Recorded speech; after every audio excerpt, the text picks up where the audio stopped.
یا صلی علی، اللہ کا نام پہلے آتا ہے، میرا درود ہے، کلمہ ہے، تسبیح ہے، وہ ذکر ہے، مسنون دعائیں ہیں، بس میرا نام ہو اور تم ہو۔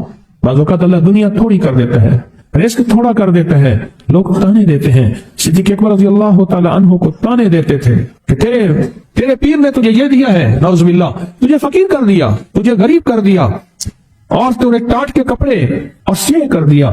تانے دیں گے بعض اوقات، بعض لوگ بہت تانے دیں گے۔ میں نے ایک دفعہ مجھ سے کہنے لگے کہ مجھے دنیا بہت تانے دیتی ہے، تو میں نے کہا میرے ساتھ سودا کر لے، اگر زیادہ تھک گیا ہے، اب تک جو تسبیح ذکر کا نور ملا ہے وہ مجھے دے دے، میں اللہ سے کہتا ہوں کہ اللہ اس کو مال دولت دے دے، یہ سب چھین لے۔ کہا نہیں، یہ سب کچھ تو اس کے پاس بھی ہے جس کو کلمہ نصیب نہیں ہوا، یہی تو میرے پاس ہے، اگر یہ مجھ سے چھن گیا تو باقی میرے پاس بچے اور رہے گا کیا؟ بچے اور رہے گا کیا؟ بچے اور رہے گا کیا؟ آپ سارا دن بیٹھ بیٹھ کے اپنے بارے میں سوچا کریں کہ اللہ تُونے مجھے کن راہوں پہ لگا دیا، کن راستوں پہ لگا دیا۔ پیر خانے سارے اچھے ہیں، ہمارے دل میں سب کا احترام ہو، لیکن اللہ تو نے مجھے کون سے پیر خانے پہ لگا دیا جو مرشد اللہ سے مانگنا سکھاتا ہے؟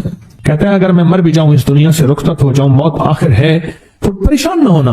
کہا کہ وہ ایک راہیں دے کر گیا ہے، انہی راہوں پہ چلنا ہے۔ ایک وقت تھا پیر صاحب تھے، تعویذ دیتے تھے، تھپکی دیتے تھے، دعا کر دیتے تھے، اللہ میرے کام بنا دیتا تھا۔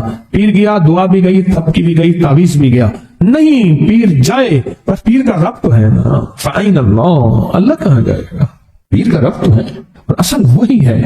کل من علیہا، ساری چیزوں کو فنا ہے، اسی کی ذات کو بقا ہے۔ کتنے خوش قسمت ہیں، اللہ نے مجھے اپنا نام نصیب کر دیا، اللہ نے مجھے اپنا نام نصیب کر۔ ایک صاحب میرے پاس آئے، کہنے لگے مجھ سے ذکر نہیں ہوتا، تسبیح نہیں ہوتی، کچھ نہیں ہوتا، میں ذکر کرنے لگتا ہوں گالیاں آ جاتی ہیں، میں ذکر کرنے لگتا ہوں میرے منہ پہ گالیاں آ جاتی ہیں۔ کہا کہ میں دیتا نہیں ہوں، پر منہ پہ زبان پہ گالی جاری ہو جاتی ہے۔ آپ لفظ پہ غور کیجئے، گالی جاری ہو جاتی ہے، میں دیتا نہیں ہوں، زبان پہ گالی جاری ہو جاتی ہے۔ تو ممکن ہے کہ میری زبان پہ ذکر ہو۔ تو میں نے اس سے پوچھا کہ کیا کرتے تھے؟ اس کا کوئی پیشہ ہے؟ مناسب نہیں۔ والد کیا کرتا تھا؟ اس کا بھی پیشہ تھا، اس پیشے کا اثر، اس رزق کا اثر، اللہ نے اپنا نام چھین لیا۔ دولت ہے، سب کچھ ہے، مال ہے، دنیا میں ظاہری عزت ہے، پر اللہ نے اپنا نام، اپنے نام کی لذت، اپنے نام کی حلاوت چھین، اپنے نام کی حلاوت چھین۔ اسے کہا صرف اور صرف درود پاک پڑھ، بس صرف درود پاک۔ پھر نہیں پڑھ سکتا۔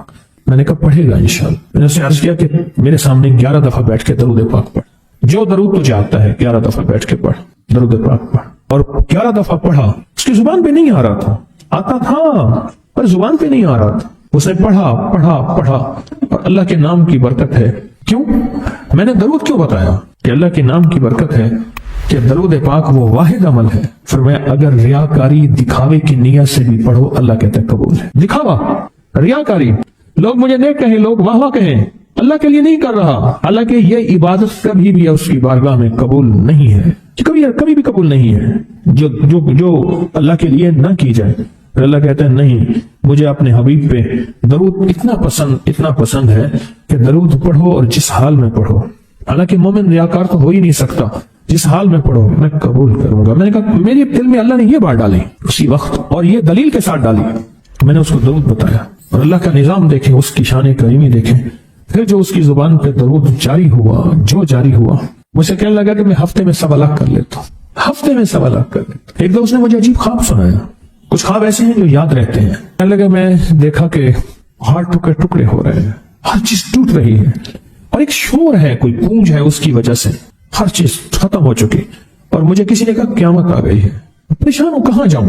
ان المفر کلا لا وزر الى ربک یومئذ المستقر، کہاں جاؤں؟ آخرکار کہا کہ میرے ساتھ ایک بندہ دوڑتا ہانپتا کامتا آیا، اور وہ بھی پریشان تھا۔ میں نے کہا یہ بھی میں اتنا ہے، پوچھا کہاں؟ کہا قیامت آ گئی، کہاں جاؤں؟ بس ہم دونوں پھر ایک طرف دوڑ پڑے، آگے دیکھا تو ایک بہت بڑا ترازو ہے، اور مجھے پکڑ کے کہا تیرا نام اعمال ہے، جلدی کر۔ کہا کہ میرے پاس ایک طرف پہاڑ کے پتھر کالے تھے، اور اس میں کوئی کالے جانور تھے، اور کہا یہ سارا تیرا گناہ ہے، سب ہے۔ اور ایک طرف ترازو تھا، اس میں چند ذرے تھے اور کچھ بھی نہیں تھا۔ کہا یہ تیری نیکیاں ہیں۔ کہا میں نے سمجھا بس ختم ہو گیا۔ اللہ پاک جل شانہ کے فرشتے آگے بڑھے اور کچھ چیزیں اٹھا کے نا ایسے ترازو میں ڈالتے جا رہے تھے جو نظر نہیں آ رہی تھی، پر ایسے محسوس ہو رہا تھا کہ ان کے ڈالنے سے ترازو ایک دم ہلا ہے، کوئی وزنی چیز آئی ہے۔ ابھی بہت سارا باقی تھا کہ ترازو میرا چھپ گیا اور میں جا تو کامیاب ہے۔ میں نے پوچھا یہ کون سا عمل ہے؟ کہا تو نے عشق اور جذبے کے ساتھ عشق اور جذبے کے ساتھ وہ جو درود پاک پڑھاتا ہے، یہ وہی عمل ہے۔ ہمیں قیامت کے دن بندہ جائے گا قبر میں، جب بندہ جائے گا تو وہ بندہ جو ہے پریشان ہوگا، تو اچانک ایک دروازہ کھلے گا، اس میں روشنی آئے گی اور ایک نیک جوان صالح خوبصورت اس کے ساتھ بیٹھے گا، اور اس کے ہر سوال کا جواب دیا جاتا جائے گا، ہر سوال کا جواب، اور منکر نکیر چلے جائیں گے، اور اس کی قبر میں جنت کی کھڑکیاں کھل جائیں گے، جنت کے دروازے کھل جائیں گے۔ تو پوچھے گا یہ کیا ہے، آپ کون ہیں؟ کہا وہ درود ہوں جو دنیا میں تو اٹھتے بیٹھتے سوتے جاگتے پڑھتا تھا، وہ درود تو دنیا میں مجھے نہیں بھولا تھا، آج میں تجھے نہیں بھول۔ کبھی نہ سوچے ہیں کہ مجھے تسبیح سے، ذکر سے، درود سے، کلمے سے، سورت اخلاص سے اور اس دعا سے کچھ نہ ملا، کیونکہ آپ کو یہ کانوں میں ڈالنے والے بہت ملیں گے۔ کیا پایا، کیا ملا؟ فلاں کو تو یہ ملا، فلاں کو تو یہ ملا، تجھے کیا ملا؟ بہت ملیں گے، بہت ملیں گے، اور ایسے لوگ ملیں گے کہ جس کا گمان سے بالا تر ہے، ایسی دلیلوں کے ساتھ بات کریں گے، آپ کے قدم ڈگمگا جائیں گے، ہل جائے گا، اور انسان سوچنے لگ جائے گا کہ میں نے تسبیح خانے کا انتخاب غلط کیا ہے، یا پھر اپنے شیخ اور مرشد کے بارے میں وساوس اور بدگمانیوں کی بھار مار کر دے گا، اور شیخ اور مرشد کی جاسوسی اور تعاقب پہ لگا دے گا، اور بدگمانیاں، شک بڑھ جائیں گے۔ اگر شک اور بس بدگمانیاں بڑھ گئے ہیں تو سمجھ لے کچھ تھا تو چور آیا، اگر نہ تھا تو چور کہاں آتا۔ اب اپنے آپ کو یہیں سنبھالنے کی ضرورت ہے۔